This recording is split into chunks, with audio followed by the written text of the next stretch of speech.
let me show you how I printed all of these readers from the Good and the Beautiful Language Arts Level 3.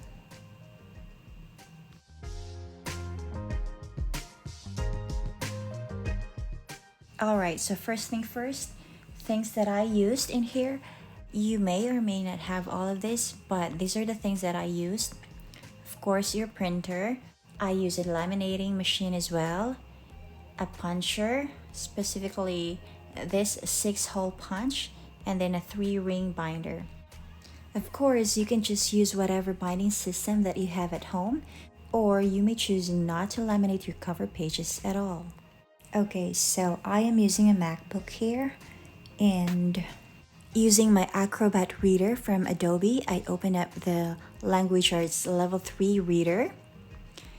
So these are just the first few pages.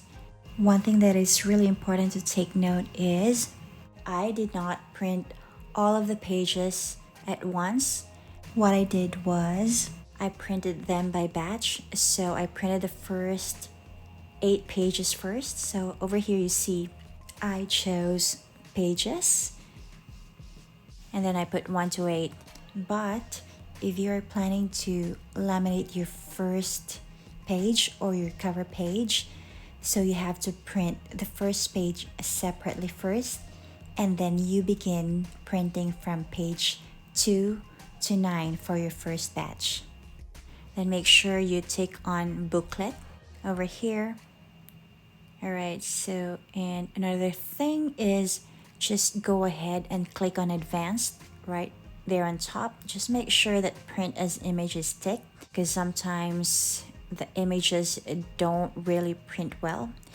And down here you can just make sure that you have 2-sided printing settings. Over here, make sure that you are on short edge binding, and you're ready to print the first 8 pages. Now when you've printed those first 8 pages, you can just fold them in half, ready to be put together with the rest of the pages.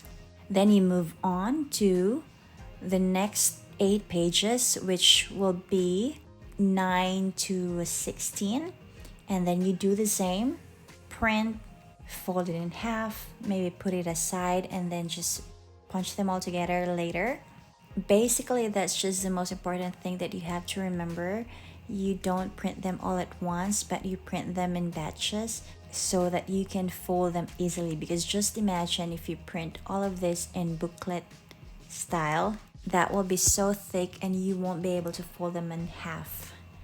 Alright, so that's just the very first thing that you have to remember. Alright, and then it's just a matter of putting them all together, punching them batch by batch, and just making sure that all your pages are correct, assembling them all together into your ring binder or whatever binding system that you are using.